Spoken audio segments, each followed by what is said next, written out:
Hi guys and gals, Froggy here.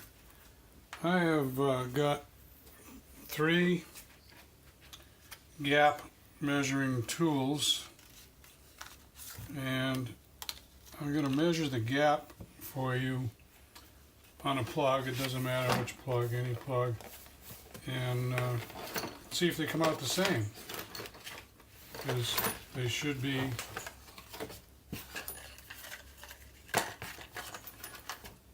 the same, right? They're measuring tools. So probably you're not going to be able to see this on the camera, so I'll tell you what I get on them. This is a used AC Delco plug. Let's see if I can kind of angle myself this way so you can see it. I like the idea of this one because you can stick the club in there, move it, stick the plug in, move it to the right until you get, this is going to be upside down, but that's 040.04 gap inches, 0.04 inches. Alright, kind of like the idea of that. This is a wire, so I'm going to take 0.04, which is right there, and put it in there. And it's a little wider. Let's try 0.044, and that really won't go without me pushing hard.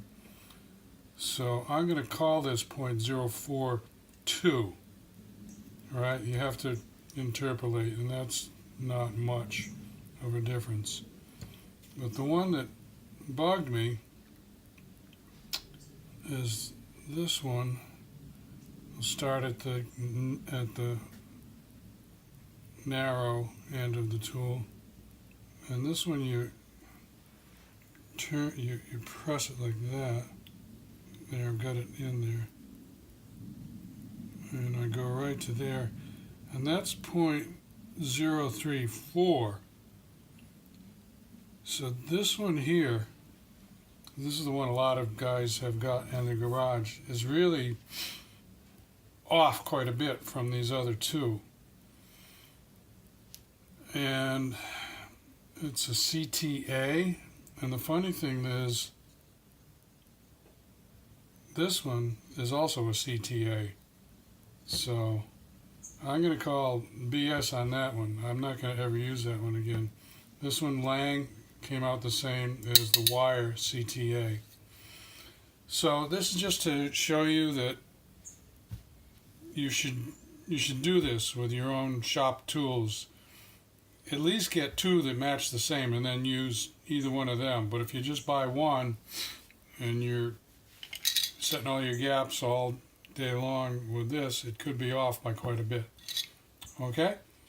Give me a thumbs up or a like if this helps you out. Subscribe to my channel if you want more from Froggy, and see you later. Be safe. Have fun. Froggy out. Bye-bye.